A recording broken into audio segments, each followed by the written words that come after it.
aqui sobre alguns assuntos hoje, tentar fazer esse vídeo rápido, para ter bastante informação num curto espaço de tempo e para você se informar com relação às últimas, que eu fiquei sabendo também ontem, conversando com muita gente no período da noite, sobre bastidores internos de como ficaram as situações, principalmente depois desses últimos fatos, desse desenrolar aí, principalmente da segunda-feira, quando o São Paulo vendeu o Henrique Carmo, e também por conta das informações dadas aí com relação ao superávit de 4,2 milhões de reais até o mês de agosto, fechando os 8 primeiros meses do ano.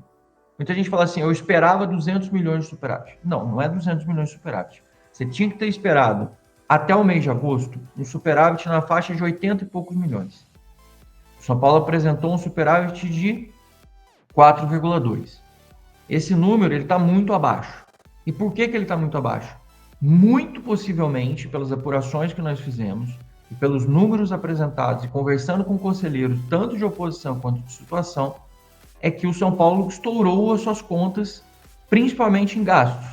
O São Paulo gastou muito mais do que deveria ter gasto, e com base nesses gastos efetuados até o mês de agosto, você, mesmo arrecadando 90 milhões a mais aproximadamente, você não conseguiu ter um superávit compatível com os 90 milhões. Ou seja, você vendeu 90 milhões a mais, mas você teve que arrancar desses 90 milhões, que seria superávit, na faixa de 80 e poucos milhões com despesas adicionais. Até então, não há uma explicação da parte do clube, porque ninguém teve acesso ao balanço, nem conselheiros, tá? Estou falando isso para vocês porque nem conselheiros tiveram acesso a esse balanço, inclusive conselheiros que eu conversei ontem, até cheguei a falar com o Flávio Marques, que até deu entrevista no Tricolás, ele só respondeu para mim de noite ontem, porque eu também quis ouvir a opinião dele. Ele também comentou comigo sobre esses números. Mas eles não receberam efetivamente o detalhamento do balanço do clube. Esse número está sendo divulgado e a gente precisa olhar esse detalhamento do balancete. Então, a priori, por mais que você fale assim, eu tenho um superávit de 4,2 milhões, esse número não é positivo no ponto de vista gestão financeira. Porque para ele ter sido bom, o São Paulo teria que ter apresentado um superávit, mesmo que você fale assim, pô, mas existe um desvio. Então, em vez de você ter um superávit na casa dos 90, que foi o que você vendeu a mais, você poderia ter tido ali na casa dos 50, 60, 40, você poderia ter falado alguma coisa, não 4. Esse 4 é que foi um número muito ruim. Então, você que está acostumado a assistir o que a gente fala aqui, a gente sempre fala com honestidade sobre a questão dos números. Quando o número parece ser ruim e a gente não entende que seja ruim, a gente fala, vamos esperar porque a gente precisa entender melhor, a gente fala.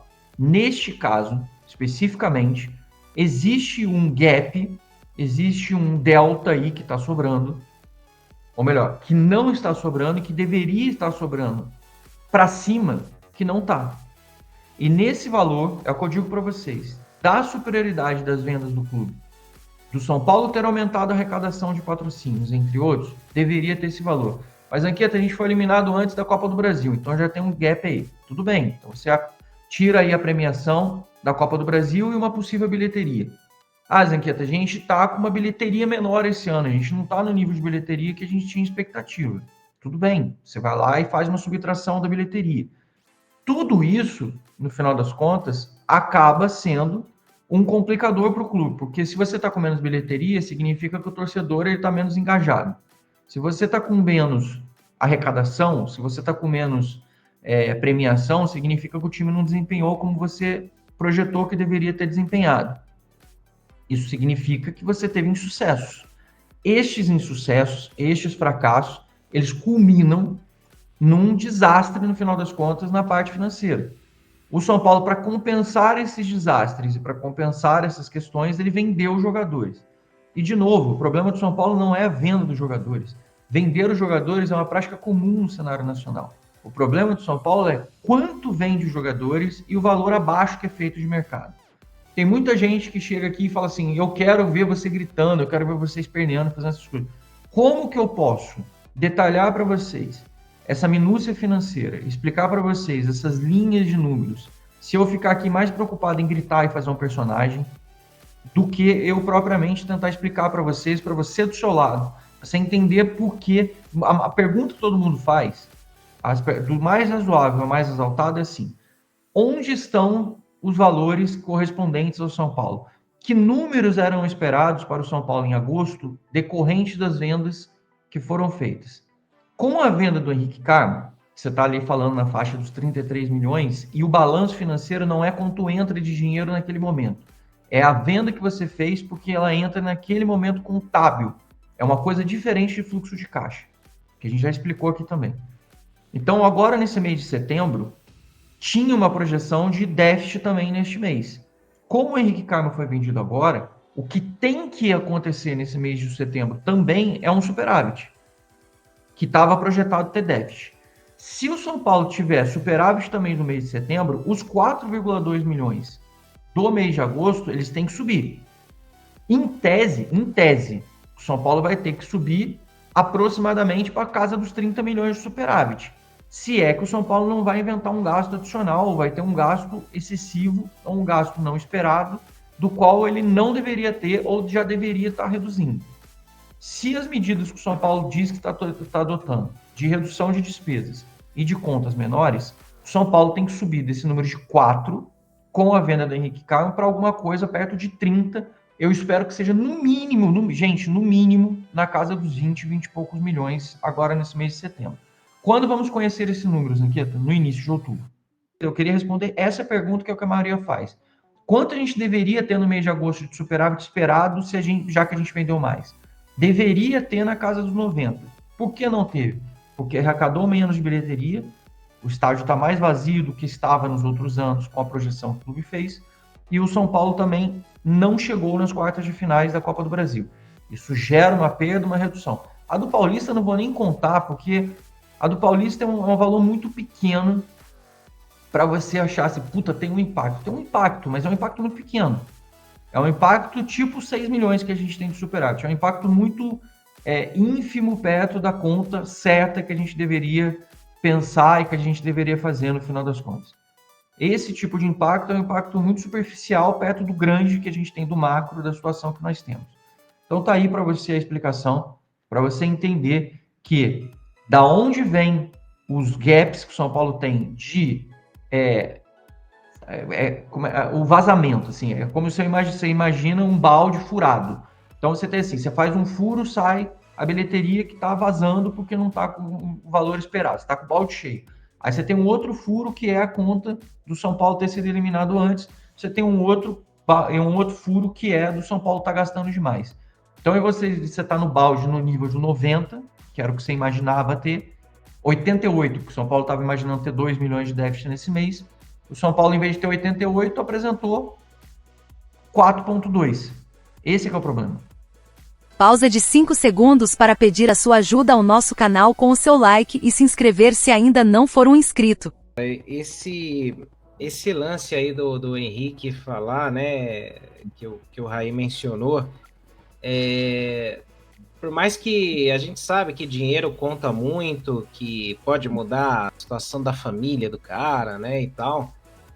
Até um cara me respondeu no Instagram falando assim, cara, você não tem nada a ver com isso, você não sabe a vida do cara, de repente é o sonho da família dele.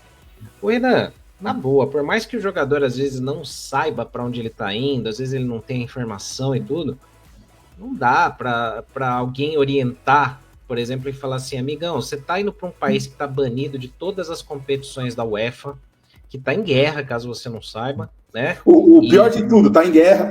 Só tem um detalhe, né? Só esse, né? E que é um país que está banido de transferência bancária, mundial, um monte de coisa. Você não vai ter tanta liberdade para sair e voltar de férias, como você acha, né? Empresário do jogador poderia dar um toque, né? E outra, ele tinha a proposta do PSV Eindhoven para morar na Holanda, que é um mercado muito mais atrativo. Então tudo isso daí não faz sentido, né? Não se encaixa essas peças, esses argumentos, né, Renan? Não, sentido nenhum. Inclusive, ele fala na entrevista que é os pais pedem, o empresário que pede a negociação. Se fosse com o PSV, eu até entenderia o menino de fato querer ir jogar. É um outro lugar para viver, é um outro país, joga os campeonatos internacionais, né? O PSV, o Raí vai saber. O PSV tá na Champions ou não, Raí? Ou tá na Europa League, na Liga Europa? o PSV acho que não conseguiu se classificar, eu não tô lembrado agora, mas enfim, é um time que joga os torneios. Tá na Champions, vai jogar Champions. Vai jogar Champions, porra, aí o cara, não, eu quero jogar Champions e tal. Agora o cara ir pra Rússia, desaparecer completamente. Tem a questão da guerra, não joga torneio internacional. Cara, não tem, desculpa, mas não tem sentido nenhum. Isso daí é muito claro que não foi isso, que foi uma estratégia, um movimento do clube para fechar esse superávit aí, que é o desejo da vida dele nesse momento, pela má gestão de 5 anos. O desejo é fechar esse superávit e passa pela venda do rapaz também, passa pela venda do menino, né? E essa má gestão, a gente pode falar do ponto de vista fora do campo, financeiro e tal, mas nos leva para dentro do campo também. Por quê? Quando você contrata Dineno, quando você contrata Tapia, quando você contrata o Rigoni, inevitavelmente você tira o espaço desses meninos, o que faz com que valorize eles. Quanto mais os meninos estão dentro do campo, uma coisa que ele falou que é verdade é que eu converso com a comissão técnica que ele estava tendo poucos minutos e a perspectiva é que ele tivesse menos minutos, então eles valorizam. Isso é verdade. Mas tá aí o erro. Aí que tá o erro. O que eu sempre falo aqui, Senna, desde esses 2 anos que eu tô aqui no Arquibancada Tricolor, o terceiro, o quarto, o quinto zagueiro tem que ser obrigatoriamente da base, para ele ter oportunidade, para ele entrar dentro do campo e para ser valorizado. Certo? O que ele falou é verdade. À medida que o menino vai ficando fora, ele vai se desvalorizando cada vez mais. E nesse momento, o treinador falando para ele que o Henrique seria pouco usado, falou, é agora. Vamos, já que tem essa daí no mercado, vamos lá. É uma das verdades que ele falou, mas tá aí o erro de não dar oportunidade para o menino, para esses meninos todos, né? Porque todos foram vendidos, todos, sem exceção, com pouquíssimos minutos jogados. Dos que ele cita na entrevista, o único que teve ali o tempo de adaptação, maturação e tal, foi o Beraldo, que ficou no banco um tempo, depois começou a jogar, daí teve o seu tempo de valorização, vamos falar assim. O resto, nenhum teve. O William não teve, todos esses que estão aí na foto, o William não teve, o Matheus não teve, o Lucas não teve e o Henrique não teve. Foram sempre pouquíssimos minutos jogados. Aí é óbvio, os caras vêm. O CSKA não é o time que o Matheus foi agora? É o mesmo time, certo? O CSKA. Daí os caras olham lá e falam, mano, esse time tá quebrado, parceiro. Vamos ver se não tem um outro garotinho bom lá para nós levar. É isso, pô. Só que os meninos estão indo por valor de base. Pelo valor que eles têm como jovens e pelo que eles fizeram na base. Não pela valorização que eles teriam que ter no time profissional, trazendo o seu benefício técnico primeiramente, para depois o financeiro, o lucro. Então você alia a má gestão do departamento de futebol com a má gestão financeira, extra-campo, uniu isso daí, Senna, esquece, irmão, você vai fazer péssimos negócios. E o duro é você ter que olhar as redes sociais, é o clube que mais vendeu. Porra, não. O clube que melhor vendeu foram outros, não foi o São Paulo, não foi o clube que melhor vendeu. Você juntar os 4, dá um valor substancial. Você olha assim e fala, nossa, mas não. Foram vendidos a expectativa que se tem para o talento desses meninos, né? E todos eles têm provado nos seus clubes quando foram. O William tem jogado bastante no Porto. O patrão mora lá e ele sabe muito bem do que eu tô falando. O Matheus já tem tido muita oportunidade no CSKA, tá jogando bem. O Lucas idem no Shakhtar. É um time jovem, é comandado pelo Arda Turan, né, o ex-jogador turco. É um time jovem de extrema velocidade, que ele vai se adaptar muito rápido, vai conseguir jogar. Tem vários brasileiros lá, ele vai conseguir jogar muito bem, né? Então, a gente vê que a gente fez péssimos negócios, por isso, aliou gestão ruim do campo com extra-campo, esquece, vai dar merda. Desculpa o termo. Não, vai e já tá dando há muitos anos, né? Porque se a gente... Diga. Não, eu queria só pegar um gancho no negócio que o Renan falou, que eu acho que é interessante de ilustrar, né? Em relação às vendas, né? Que ele falou, eu sei que aquele clube lá tá... Os europeus, né? Os clubes estrangeiros pensam. Eu sei que aquele clube lá tá quebrado, então eu vou lá buscar mais um jogador. E esse é um aspecto fundamental nessa equação, né? Porque, assim, quando um clube europeu olha para o futebol brasileiro, ele vai encontrar talento, assim, muito, e de diferentes formas, diferentes características, diferentes jeitos de jogar, e em diferentes clubes também, é claro. Né? O Brasil tem uma capacidade de revelar jogadores muito grande.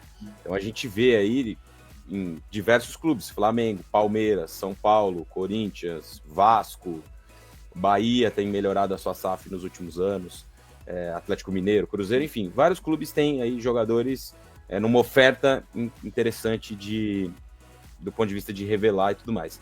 Só que quando ele olha para cá e vai fazer um negócio, ele olha para o Palmeiras, e aí eu vi, né, que até a gente publicou aqui no Arquibancada Tricolor uma montagem das 4 vendas do São Paulo comparada à venda do Vitor Reis do Palmeiras.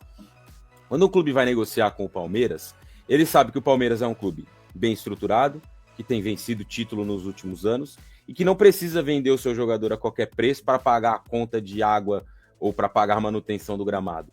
Ele sabe que ali é um negócio que vai ser... ele vai demandar a ele uma negociação mais longa, talvez abrir mão de alguns aspectos e investir com isso um dinheiro maior, né? Tá ilustrando. Os 4 jogadores vendidos pelo São Paulo, Henrique Caio, Matheus Alves, Lucas Ferreira e William Gomes, 4 jogadores de ataque, isso é um detalhe importante. Os jogadores de ataque normalmente são mais caros do que os de defesa, porque eles são jogadores que têm um impacto no momento mais decisivo do jogo, que é marcar gols, criar jogadas, então naturalmente eles custam mais do que os defensores. Se você olhar a lista dos jogadores mais caros da história do futebol, sei lá, dos 10, 8 talvez sejam atacantes, e os outros 2 meio-campistas. Não tem zagueiro, goleiro nessa lista. É uma questão do mercado.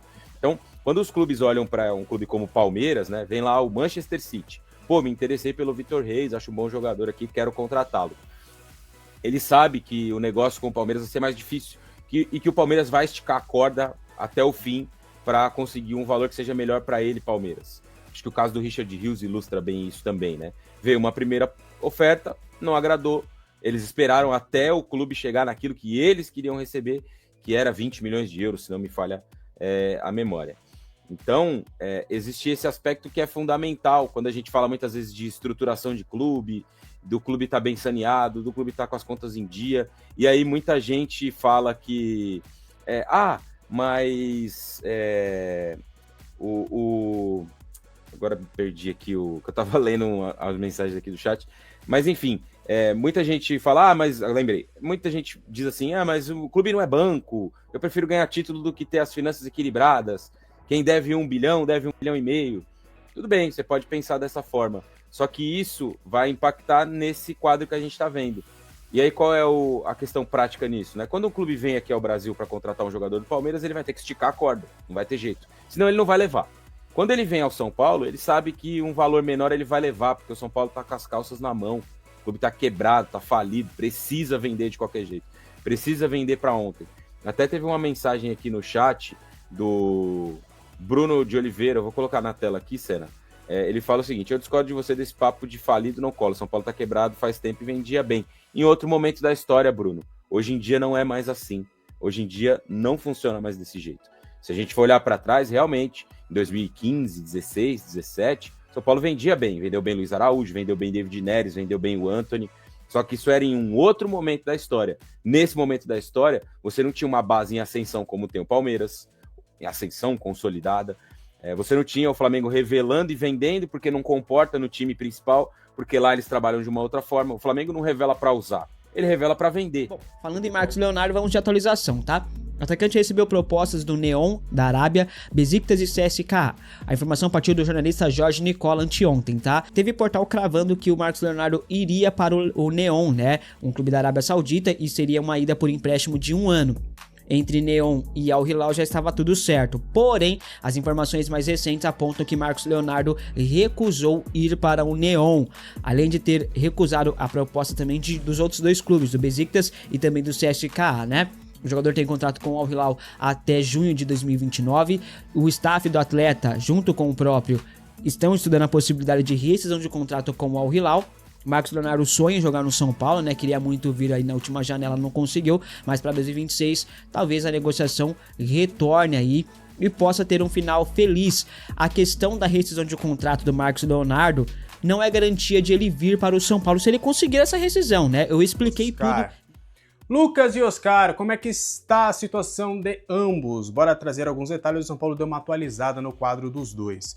O Oscar, o São Paulo divulgou que o Oscar, né, que sofreu as fraturas, né, nas 3 vértebras e tudo, lá do confronto contra o Corinthians, lá atrás, né, que ele ainda tá de fora desde aquela partida. O José Martínez sequer foi expulso, sequer o Daronco deu pênalti naquela ocasião. O São Paulo divulgou que ele deu continuidade, foi novamente programado, né, para fazer algumas atividades, e deu continuidade a alguns trabalhos individuais com a fisioterapia. Desde a segunda-feira ele começou a já fazer exercícios com bola.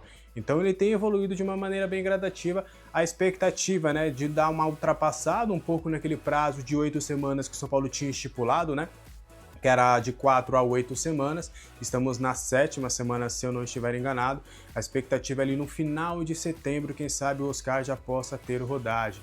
Acredito que ser muito difícil num confronto contra a LDU nos 2 jogos de termos o Oscar, mas ele tem evoluído bem e ainda nessa temporada deve conseguir ajudar o São Paulo. Já o Lucas Moura, né, o São Paulo atualizou que depois de passar pela retirada da fibrose, né, aquela artroscopia que ele passou no sábado, que o Cohen tirou ali a fibrose, que ele não tem mais relatado as dores, o São Paulo atualizou que ele fez exercícios com a fisioterapia do clube, de acordo com o tricolor. O São Paulo ele tem evoluído também na sua contusão. Então os 2 jogadores ali, né, as 2 principais folhas, os 2 jogadores da folha salarial que lideram a folha salarial, que são os mais badalados, que são os que o São Paulo tem mais expectativa, eles devem retornar ainda no finalzinho de setembro, quem sabe. O Lucas tem uma perspectiva de, quem sabe, voltar um pouquinho antes lá no confronto contra a LDU, mas os 2 têm evoluído bem. E a gente espera, né, que a partir de agora, que essa seja a última evolução deles, das lesões, que eles possam até o final da temporada conseguir ajudar o São Paulo Futebol Clube. Você ainda nutre expectativa em relação a Lucas e Oscar nesta temporada? Eu quero saber a sua opinião do São Paulo. Você lembra do Marcelo Rian, o atacante que negociou com o São Paulo, aquele que era do futebol japonês, que está emprestado ao FC Tóquio e pertence ao Sagan Tosu? Ele está em negociações bem avançadas com o Pumas do México.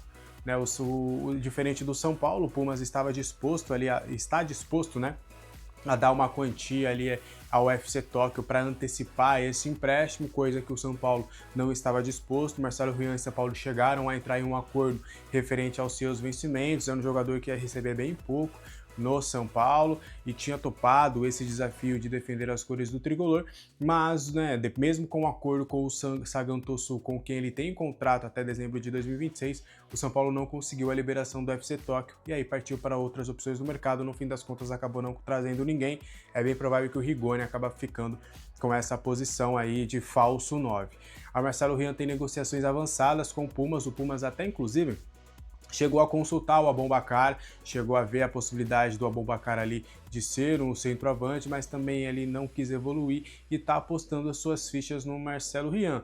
E olha que o Pumas é um time tradicional do México, né? Um time importante, então eles também estão fazendo aí uma aposta no Marcelo Rian, então mostra que talvez o São Paulo, né, não estava tão errado assim no seu departamento de scout, ali, o pessoal que pega os dados ali e leva o nome, as opções ali viáveis para o São Paulo, tinha conseguido ali, quem sabe, né, pelo menos nos números, uma boa opção. Mas o Marcelo Rian não será jogador de São Paulo, a janela fechou, São Paulo não pode mais contratar, mas lá no México a janela está aberta, então o Marcelo Rian tem tudo para ser confirmado como reforço do Pumas do México. Você acha que seria uma boa aposta para o São Paulo? Quero saber a sua opinião nos comentários e mostra mais uma vez essa situação financeira que o São Paulo está, né? A gente não consegue tirar nem o jogador do FC Tóquio, tamanha é a situação catastrófica que o clube foi colocado, muito por gestões que tem errado ano após ano, inclusive essa que está no poder atualmente. Continuando trazendo mais informações sobre o tricolor paulista, Júlio Casares confirmou que, em caso de semifinal do São Paulo na Copa Libertadores, usará o estádio do Morumbi. Recentemente, né, houve toda essa polêmica de uma possibilidade do São Paulo não ter o estádio do Morumbi numa semifinal, e desde o momento na nossa apuração, desde que a gente conversou com várias pessoas, essa situação era zero, né, não há risco. A diretoria, o presidente Júlio Casares sabe que pegaria muito mal para ele, a situação já não tá legal para ele, né? E aí ele vai, por exemplo, em caso de passar da LDU numa semifinal com o River Plate, você jogar fora do seu estádio é impensável. Então, em nenhum momento passou-se pela cabeça dos dirigentes de jogar fora do estádio. E a Live Mojo, mesmo com o show do Imagine Dragons na mesma semana, já estava ciente de tudo isso. O São Paulo, caso passe, o River também, o São Paulo decide uma semifinal contra o River Plate. Se for o Palmeiras que decide em casa. E a gente espera que o São Paulo esteja na semifinal, seja contra quem for, quem quer ser campeão não escolhe. Mas já antecipando essa questão, Júlio Casares, em entrevista ao GE, confirmou a nossa informação de que, mesmo que haja ali alguma dificuldade de não ter uma capacidade total, de ter uns equipamentos ali na montagem, que o São Paulo jogará uma semifinal de Libertadores caso passe da LDU dentro do seu estádio. Eu separei aqui as aspas do Casares. Caso aconteça de a gente avançar, não tem problema. Vamos fazer o jogo no Morumbi com uma adaptação de palco e com condição para que o torcedor venha. Mas nosso foco está nas quartas de final. Ainda temos uma escada para subir alguns degraus e subir degraus na altitude, o que é mais cansativo. Fecha aspas aí para o presidente Júlio Casares, que confirmou que em caso, vamos torcer para que o São Paulo passe das quartas de finais e caso passe, terá o seu estádio, caso seja contra o River Plate. Como é que está a sua expectativa para pegar a LDU? Confesso que vai ser difícil, vai ser complicado, principalmente lá na altitude, mas estamos na expectativa aí do Crespo, que está fazendo um bom trabalho. Conseguir levar o São Paulo para a próxima fase da Copa Libertadores da América tá chegando, falta só uma semaninha aí para esse joguinho. Para fechar o vídeo de hoje, o São Paulo contratou um profissional do Grêmio agora para o seu departamento de scout. Estou falando do Gustavo Somavila. Ele que é analista de desempenho, né, há 9 anos estava no Grêmio, ele chegou para assumir ali o departamento em 2016, então é um cara que já estava há um bom tempo no Grêmio. E a informação foi do Caliel Dornelles, que cobre lá o Grêmio, e essa saída dele causou uma certa surpresa lá nos bastidores do Grêmio, porque era um profissional que já estava consolidado ali no clube, já estava realmente, todo mundo confiava, e ele topou esse desafio agora de ser analista de desempenho do São Paulo. Ele aceitou a proposta, né? Ele integrava o setor em diferentes comissões técnicas e sempre era um profissional bem gabaritado. O trabalho dele aí a gente precisa trazer, né? Análise de desempenho e departamento de scout são algumas coisas diferentes. E aí o Somavila ele vai trabalhar no mapeamento de adversários, no suporte estratégico do time, em dados do próprio time, dos dados do adversário. Então é mais ou menos esse trabalho que ele vai fazer, tá? O acerto com São Paulo aconteceu através de uma indicação do diretor executivo do Rui Costa. O Rui Costa passou por muitos anos lá no Grêmio, ele tem uma boa entrada no Grêmio, então ele conhece alguns profissionais e ele indicou essa chegada aí do Somavila, que é um dos principais profissionais hoje do futebol brasileiro na área, e agora vai ajudar o São Paulo. Ele vai para o setor de inteligência e análise de desempenho, né? Esse que é o cargo que ele vai ocupar dentro do São Paulo a partir de agora. Pelo que eu pude conversar com alguns colegas gremistas, se trata de um profissional realmente bem capacitado, bem gabaritado. Boa sorte para ele, que ele consiga ajudar aí o São Paulo no seu cargo. O que você acha? Nos últimos dias da janela de transferência, o São Paulo recebeu propostas do Botafogo e Fortaleza pelo volante Luan. Porém, Casares recusou todas e o cria de Cotia seguirá à disposição de Crespo, que gosta do atleta. O jogador viveu os últimos anos de muitas incertezas, com pouco tempo em campo jogando pelo tricolor, e voltou a atuar com o treinador argentino. Como São Paulo tem uma vasta opção de jogadores para jogar de volante, Botafogo e Fortaleza tentaram uma investida em Luan. Isso porque ele era a última opção, ficando atrás de Bobadilla, Alisson, Marcos Antônio e Pablo Maia, ou seja, a quinta opção. Entretanto, devido às constantes lesões de atletas do elenco, a diretoria resolveu não emprestar Luan e deixar o jogador à disposição de Hernan Crespo. E aí, torcedor, você acha que a diretoria acertou em não ter emprestado Luan para os rivais? Comente aqui embaixo a sua opinião.